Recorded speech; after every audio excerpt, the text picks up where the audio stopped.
This is the iPhone 12 mini, and there's been so much talk about the iPhone 12 mini, and it was something that didn't get me excited at all when Apple announced it, because I thought, oh, that's going to be too tiny, too small, but I was very wrong.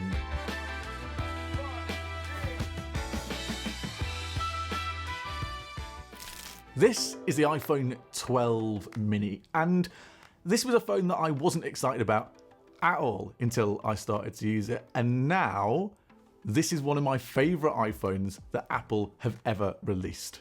Let's start first of all with what this phone is all about, okay? So we have a 5.4-inch OLED display, and the iPhone 12s this year have upgraded themselves a little bit from what the 11s were, because they used to be this kind of not rubbish display, but they weren't as good as the Pros, but now OLED screens are across the board. All iPhone 12s this year have gone back to box almost, with this new boxy, squarish off design. So gone are those rounded edges, and now we have this box square design, which is a little bit like the iPhone 5, but the iPhone 5 and iPhone 4 were some of my favourite designed iPhones of all time. So now to have this back, but on a modern phone, this is exciting.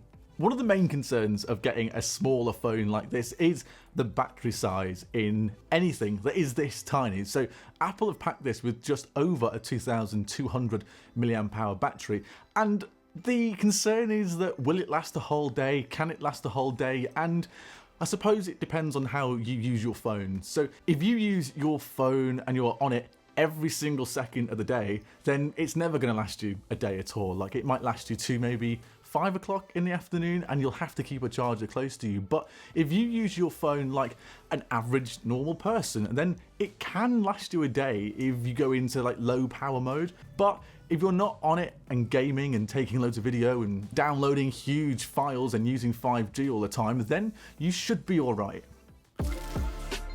Talking of 5G, this phone does have 5G. All the iPhone 12s have 5G this year, and it's almost adaptive 5G. So Apple said that it will only use 5G when it needs to use 5G. So downloading apps, for example, whereas if you're on Twitter or Instagram, then it's not going to use 5G because it doesn't need to use it. And if you're in a 5G area, then great, because you get some really good speeds with this. I can get anywhere between 100 to 300 megabytes on downloads, but I just don't think that if you're looking to upgrade a phone and you're thinking 5G is the reason to get a new phone, it's not. 5G isn't a reason to get a new phone at all yet. If you still have 4G in your phone, that for the next couple of years is going to be absolutely fine. So 5G speeds are pretty quick. It's nice to have them, but I just don't think that it's a necessity to have 5G speeds yet. Not just yet. The size of the iPhone 12 mini is, like, until you can get it in your hand, it's surprising how small it is. So it's just a bit bigger than the iPhone 5, but about the same size as the iPhone SE that came out this year. And the one thing when you pick it up straight away is it is so light. Like, a gust of wind, I feel like could blow it out my hand. I was walking the other day, 2 hands gripped to it because I thought, this is going to go. So it's nice that a phone is that light and that small, because at the moment, this 12 Pro is the heaviest phone I've ever had in my hand ever. So it's quite nice to have a smaller, lighter phone, but I just feel like it's a little bit more dangerous. The good thing though about having that 5.4-inch display is that it is so easy to use this phone one-handed, so you can stretch right across the screen. You can reach the control center at the top without having to stretch or hurt your hand. And I went from the 11 Pro Max last year, I dropped down to the 12 Pro this year and thought that was great. But then when I went down to the 12 mini, I was like, this is life-changing. So I've got a feeling this small display and small phones, there's something I like this. This could be the future. All the iPhone 12s this year have the A14 Bionic chip, including the iPhone 12 mini. And this phone is as quick as any other phone that Apple have released this year. Taking photos and videos is really quick. Playing games can handle pretty much everything. Going between apps or exporting photos or videos or anything like that, it works as quick as one of the 12 Pros this year. And it kind of makes you think whether the 12 Pros are worth it, because if a phone that is this small and this cheap compared to the rest of the Apple lineup this year can do all of this, you kind of question, do you need a flagship phone anymore? Or is the 12 mini just enough? The iPhone 12 mini has two cameras. So you've got that main camera and that ultra-wide camera, and both of these lenses are 12 megapixel, and the photos that they take are incredible. The iPhone 12 Pro and Pro Max were meant to have the best cameras on any iPhone, but if you put these side by side, two photos together, you cannot tell the difference at all in photos. Just have a look at some of these photos and they are incredible.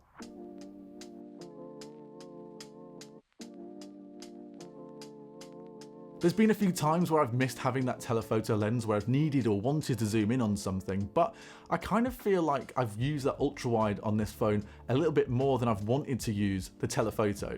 Everything you see on the photos is almost as real to life as it can get, so the colours, the dynamic range on it, you can see the highlights in the sky, it doesn't blow everything out, and now Apple is at that point where Pixel used to be, where Pixel was the best camera on a phone, but now iPhone is right up there, especially with the 12 mini. We need to talk about the video that this phone can do as well. So it can do 4K up to 60 frames a second and has that stabilization as well, so it makes it again look like you're using a gimbal, and the video on this phone is as good as I've seen on an iPhone. And what's impressive is that you can get 4K 60 frames a second with that Dolby HDR in this as well on a phone that is this small. Like, this can do everything that you would ever need from a phone, and the fact that you can have it in one hand, have it in your pocket and reach the screen and everything is great.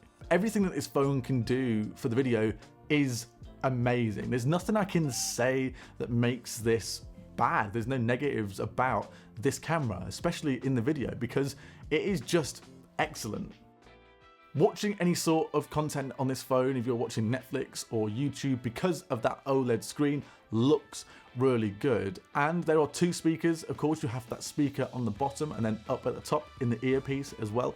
And it's not as loud as some of the bigger iPhones, but if you were sat there just in your room watching something, I don't think you're going to have many complaints about how loud this phone can get. The iPhone 12 mini is something that is hard to not recommend to somebody. So if someone wanted to upgrade their phone this year and wanted a one-handed phone and wanted the best of everything, then you could say, yeah, go and get the 12 Pro. But I don't think the 12 Pro this year is the phone to beat. I think the iPhone 12 mini is that phone. It is everything that you need, but at a lower price. It's kind of got me thinking at this point of, do I return the iPhone 12 Pro and can I live with the iPhone 12 mini? And at the moment, I would happily return the 12 Pro because I don't think that the iPhone 12 mini misses out on anything that the Pro model of iPhone can do. Let me know in the comments below, what do you think about the iPhone 12 mini this year? I think it's the phone to beat, but